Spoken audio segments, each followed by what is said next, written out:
You'll be fine going to the hospital alone, right? I swear I'll send you straight to hell. My name is Lisa, and I'm currently 9 months pregnant. It's my first time giving birth, so while I'm filled with anxiety, I feel truly blessed about welcoming a new member into our family. My husband, David, is a white-collar worker and has weekends off. However, he doesn't offer much support around the house or help with shopping. This is because he usually goes back to his parents' home on weekends. David has a deep bond with his in-laws, and since their home is nearby, he spends almost every weekend there without any specific reason. Since becoming pregnant, I've been cautious about lifting heavy objects. For instance, when buying heavy items like rice, understanding friends often help out. My daily routine starts by waking up early, preparing breakfast for David, and seeing him off to work. Afterward, I do the cleaning and laundry, and then head out for any necessary shopping. Once I return home, I start prepping for dinner. Only after finishing these tasks can I finally have some relaxation time. Since taking maternity leave, I've taken up a new hobby, blogging. Every day, I write a diary accompanied by photos I take, such as meals, the blue sky, flowers blooming in the garden, and more. Many friends and acquaintances leave comments, and these moments of journaling have become small daily joys for me. One evening, as I was preparing dinner, my husband returned home as usual. He carelessly placed his bag and jacket on the sofa, and I tidied them up, hanging them on a coat hanger. "Welcome back. I made hamburgers for dinner. I'm going to take a bath," I said. Responding curtly, he headed straight for the bathroom. 3 years have passed since we got married, and there has been little kindness or consideration from him. I occasionally wonder if this is truly what a marital relationship should be like. But I've resigned myself to it. When David returned in his pajamas, I handed him a drink. "Where's the beer?" he asked, glancing at the bar.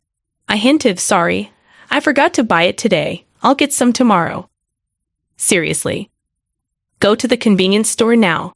His demeanor changed immediately, and he spoke with evident anger. I was irritated. Why was he asking his pregnant wife to do this? If you want it so badly, why don't you go get it yourself? It's hard for me to move around with this big belly. At that moment, he became even angrier and started shouting. "You're the one who forgot to buy it. It's your job to fix that mistake. Just because you're pregnant doesn't mean you get special treatment." My mother always said it's important to keep moving for the sake of health.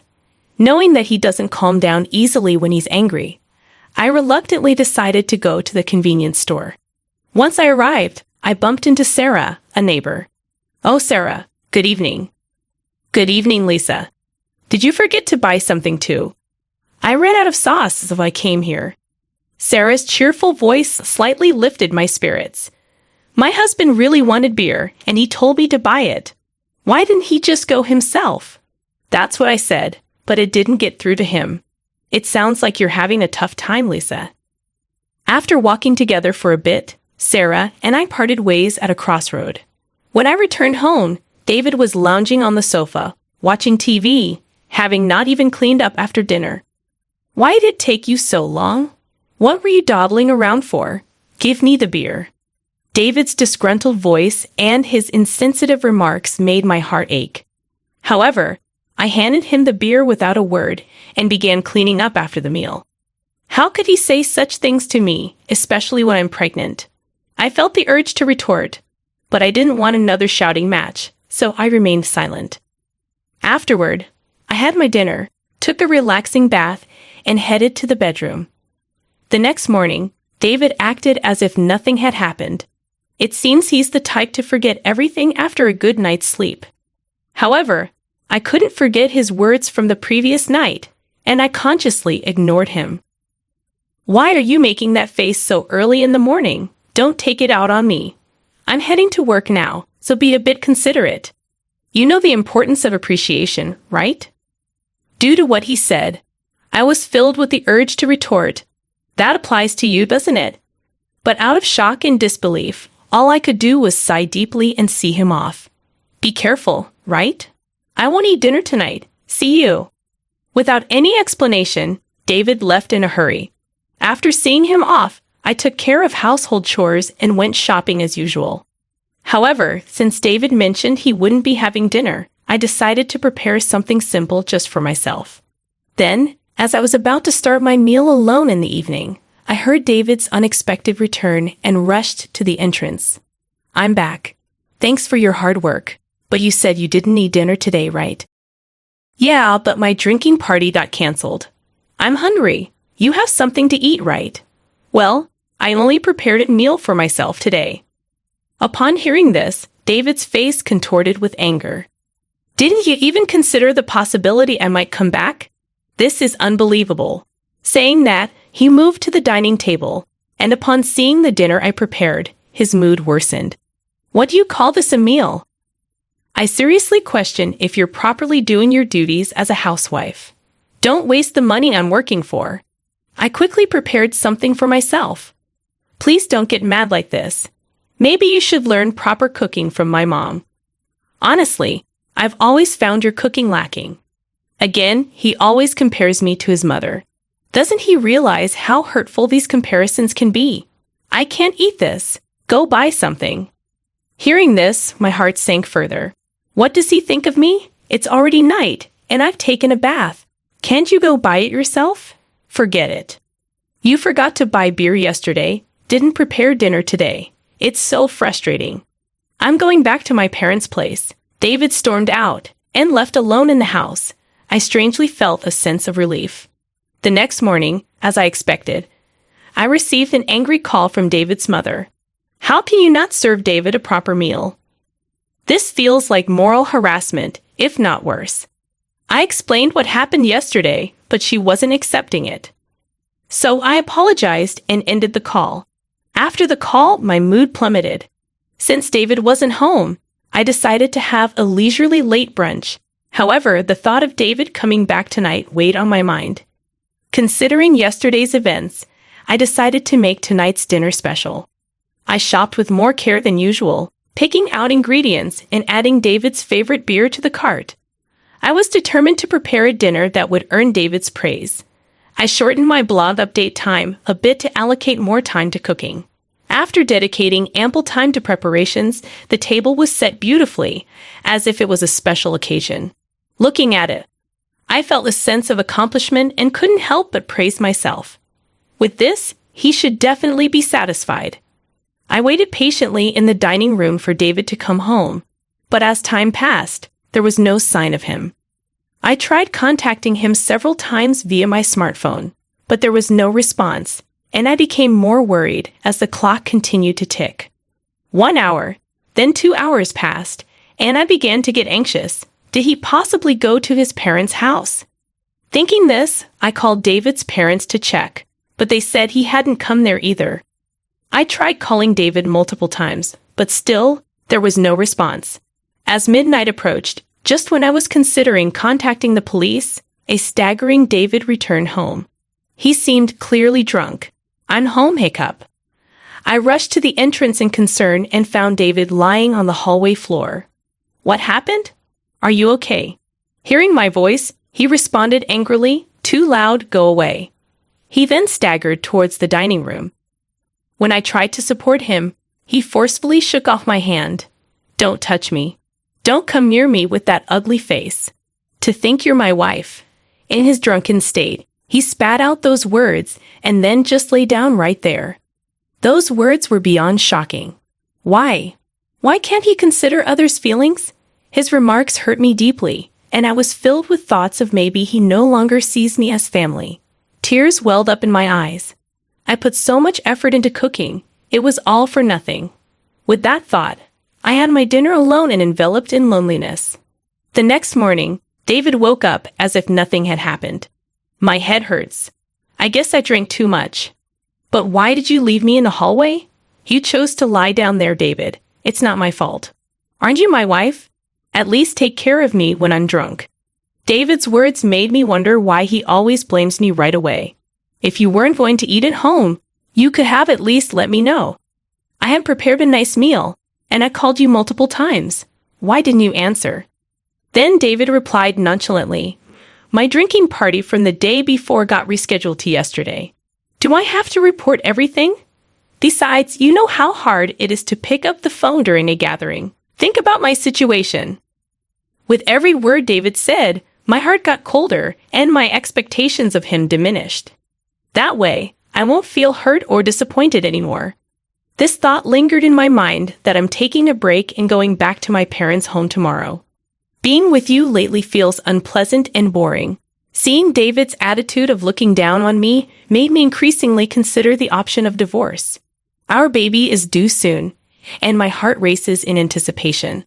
Even though I've heard stories about the pains of labor from friends, my excitement to meet the new life inside me overshadows those concerns.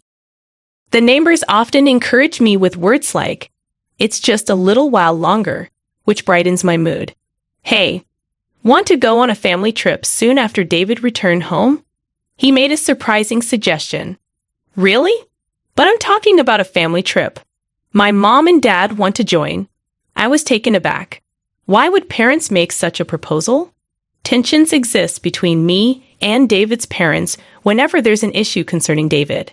They tend to blame me, like the previous phone call incident. However, the sudden idea of a trip left me doubtful. I'm about to give birth soon, and traveling a long distance might be a bit risky. David replied, "How many times do I have to tell you? Just because you're pregnant doesn't mean you're sick. My parents are thoughtfully inviting us. But what if something happens? It'll be fine. Everything's already decided. We'll go for 2 nights and 3 days next week." What? Next week is my due date. That's a bit. Just do as you're told. Prepare for the trip. End of discussion. David just expressed his opinion and then left the room. I'm in trouble now, I thought to myself. The next day, I sought advice from a close friend and explained the situation. She was concerned and said, "That's a bit too much." While I was contemplating how to decline the offer, the day of the trip suddenly arrived. Actually, I'm not feeling well today. I'm worried about the baby, so I'm going to rest at home. I tried to use that as an excuse, but David didn't seem convinced. Anyway, you can just rest in the car, and you'll be fine, right? Come on, bring the luggage. We're heading to my parents' house, so hurry up. As we headed to the car, I was worried and asked, "Is this really okay?" After loading our luggage into the car and sitting in the passenger seat, I felt warmth at my feet. Looking down, I noticed water spreading around them. Oh my water broke. I immediately informed David. "David, I think my water just broke.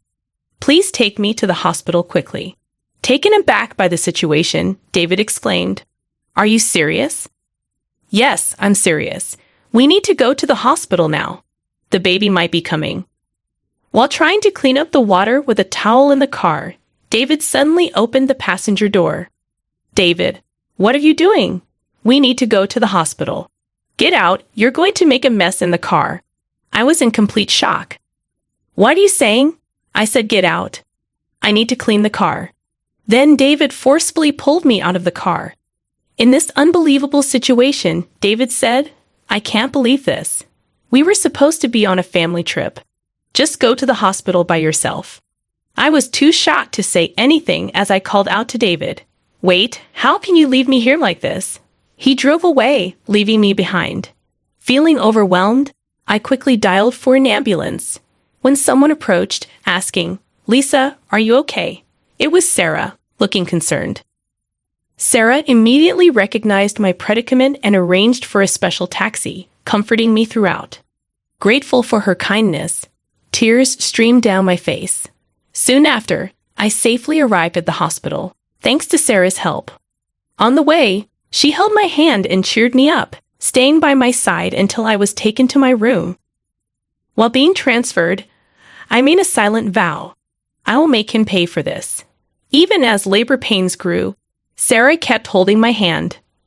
Furthermore, she contacted my parents, who soon arrived at the hospital and looked deeply concerned. Sarah whispered to them, "There's something I want to discuss." The 3 then left the room. As the labor pains intensified, my smartphone vibrated from a corner of the room. "Who is it?" I asked, and my parents responded with David's name. They looked displeased, but I took the call anyway. As soon as I answered, I heard a panicky David, "Help me."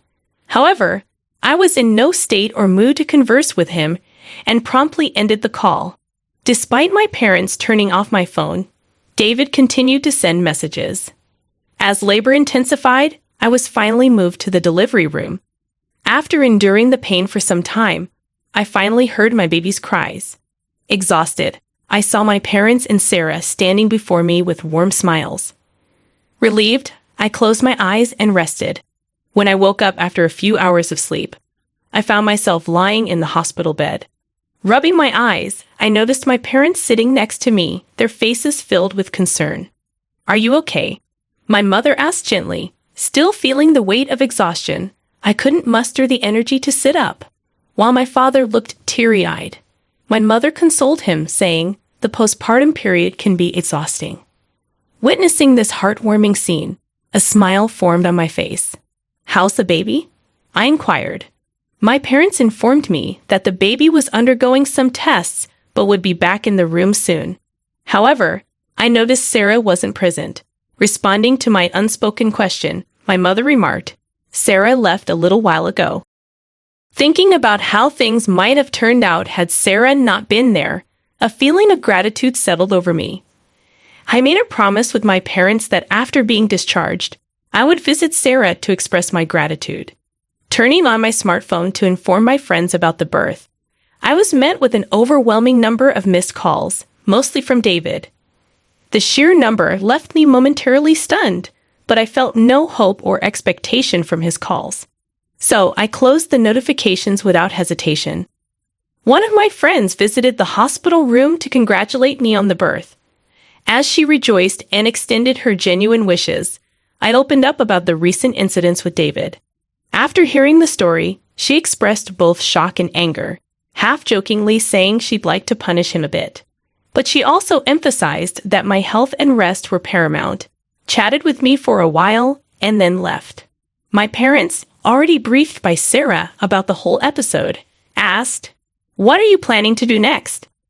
I shared my thoughts about my relationship with David and told my parents I'm considering divorce. They respected my decision and provided their support.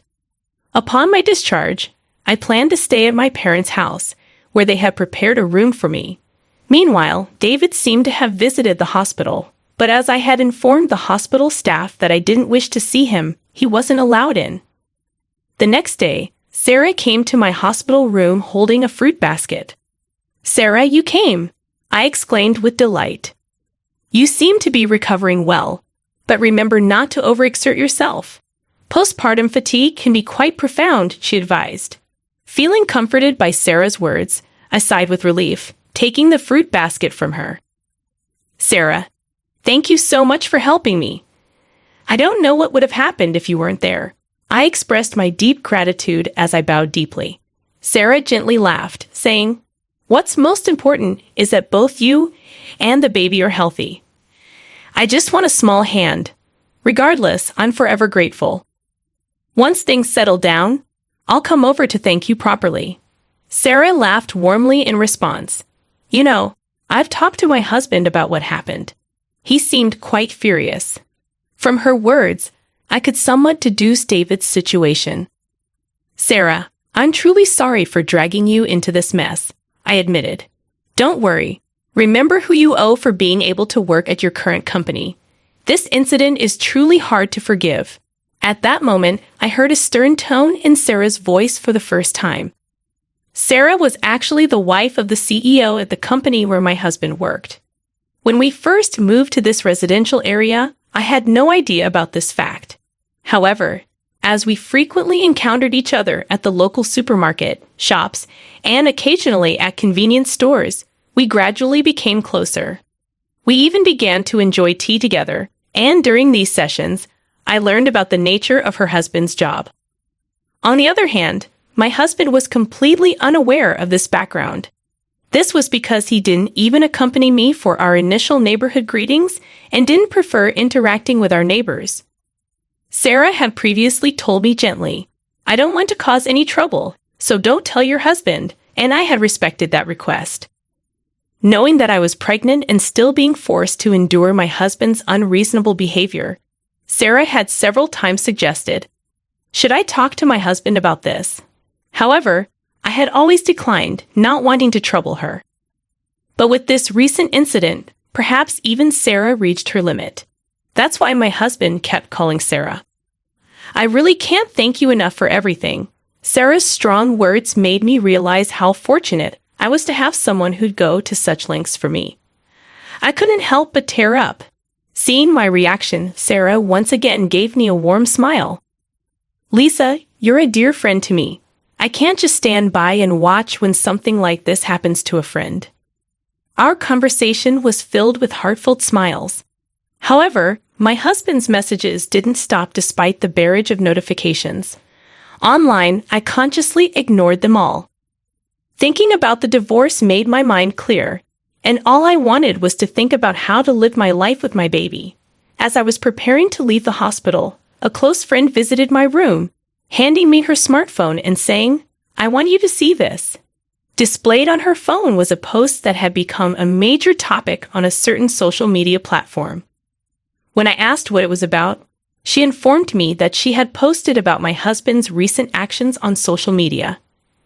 My friend had a significant influence on social media with a massive follower count. One day, she received a reply to one of her posts.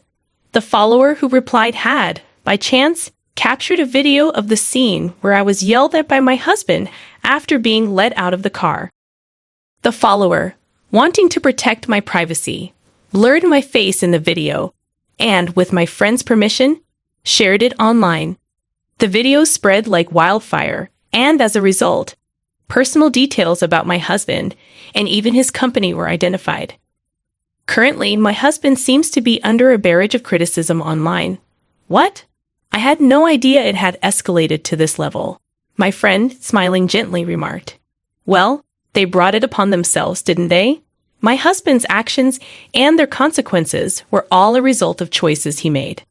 Furthermore, when one of my husband's friends confronted him about the incident, he reportedly excused himself, saying, "I had a prior travel commitment with my parents that day, so I had no choice." Because of this statement, not only my husband, but also his parents began to face criticism online. The story spread even in the vicinity of my in-laws' home, and there seemed to be various topics related to my husband's parents circulating on social media. Suddenly, my phone started ringing. When I checked the screen, it was a call from my mother-in-law. "That's for my mother-in-law." My friend, eyeing the screen of my phone with interest, suggested, "Why don't you pick up and give her a piece of your mind?" However, I was so fed up that I felt no words to do so and decided to ignore it. Before I knew it, the missed calls log was filled with names of my husband, father-in-law, and mother-in-law. Ever since the incident was highlighted on social media, even the hospital staff seemed to be aware of my situation and started offering genuine support. Whether my husband or in-laws came to the hospital or called multiple times, the hospital staff didn't allow any contact with me. As my discharge date approached, I had one pressing worry: whether my husband and in-laws might be lurking outside the hospital. My parents reassured me, saying, "You have nothing to worry about." But the thought of my precious baby being in danger left me anxious. However, that concern was quickly dispelled on the day of my discharge, as my parents were helping me with my belongings. I heard my husband's voice shouting, "Lisa," followed by the loud voices of my in-laws. Suddenly, men in black suits surrounded me, forming a protective barrier. As I tried to understand what was happening, one of the men approached me, gently opening the car door and said, "Don't worry, we're here on Sir's request to protect you." It seemed my parents were already aware of this, as my mom said, smiling, "Didn't I tell you there's nothing to worry about?" Believing her words, I felt relieved and smoothly got into the car. All the while, my husband and in-laws, overwhelmed by the presence of the bodyguards, couldn't come any closer. I can't find the words to express how grateful I am for Sarah supporting me like this. The only thing occupying my mind was how to reciprocate Sarah's kindness. My parents felt the same, saying in unison, "We have to find a way to show our gratitude to Sarah." Although my new life began smoothly and pleasant days continued, the contacts from my husband and in-laws never ceased. I mailed them the divorce papers, but there wasn't even a hint of acceptance. One day, my in-laws called our home. It seems my father answered, and they addressed him with the attitude of, "She became a part of our family, so no matter how she's treated, she shouldn't complain." When my father angrily retorted to their statement, it seems they were taken aback and quickly hung up. While discussing how to handle this with my parents, I decided that seeking professional assistance was the best course of action and resolved to consult a lawyer. Coincidentally, my father was acquainted with a lawyer, and when we explained our situation, he graciously promised to help. I informed the lawyer about the video circulating on social media and detailed past events. When the lawyer reached out on our behalf, my husband was initially taken aback. However, over time, he became defiant. "We'll solve marital issues ourselves. We don't need a lawyer," he argued in a fled tone. However, the lawyer calmly responded, "I'm acting upon Lisa's request. Any future communication should be directed to me. It's up to Lisa, my client, to decide whether or not she wants to involve a lawyer." My husband was at a loss for words, though initially refusing to divorce. When mediation and the possibility of a court case were suggested, the word court seemed to shake him, and he reluctantly agreed to the divorce. I have no interest in the child and have no intention of seeing them in the future, so I don't see why I should pay child support. As for property distribution, I did nothing wrong, he claimed irrationally. The lawyer calmly explained from a legal perspective, but my husband still seemed unconvinced. "In that case, it seems we'll meet in court," the lawyer suggested. My in-laws, who were listening nearby, appeared to panic and immediately agreed. When I was informed of this by the lawyer, I was shocked that I had ever married such a man. I had been communicating with Sarah since returning to my parents' home, and when I told her about the recent events, she playfully and gleefully suggested, "How about seizing your ex-husband's retirement pay? Garnishment is one way, right?" Feeling overwhelmed by Sarah's astuteness, a while later, I was contacted by the lawyer who conveyed that my husband wished to apologize in person. Wanting a satisfactory conclusion, I agreed to converse over the phone under the supervision of the lawyer. The day of the scheduled call arrived. On that day, I was accompanied by my parents and the lawyer. From the other end of the line, I heard, "Finally, you answer. Apologize now, and I'll forgive you. So come back home. Let's be a couple again. The house is a mess. I might lose my job, and everyone's looking at me coldly. All of this is your fault, so take responsibility." He continued to bombard me with accusations. Without being overwhelmed, I calmly chose how to react. When he said, "See, you can't even reply properly, truly a woman with no redeeming qualities," I finally responded, "Just so you know, this conversation is being recorded. I'll keep it as evidence. Goodbye." Hearing this, my husband's voice revealed his shock. "Wait, you recorded it? That's not fair, right?" I was joking. "I'm sorry.